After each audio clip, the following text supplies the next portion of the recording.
How to unblock email address in Gmail. So if you want to unblock someone's email address on your Gmail account, then first of all you have to open up a browser, any browser that you're comfortable with. I'm here with Google Chrome browser, and now you have to open up your Gmail.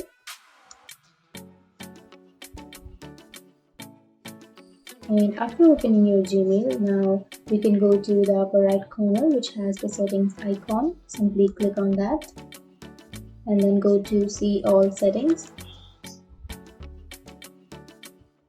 Now after opening your settings, here on the upper side you will have a bunch of options. We can simply go to filters and blocked addresses. And before proceeding, make sure to like and subscribe our channel for more videos.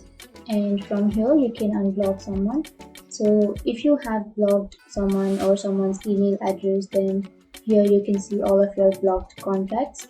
So for now I don't have any blocked addresses or blocked contacts, but if you have blocked someone, then you will have their contact here. You can simply click on them and then you can click on unblock, and that's it guys. That's how you unblock email address on your Gmail account. And if you have any questions, feel free to comment below. Thanks for watching.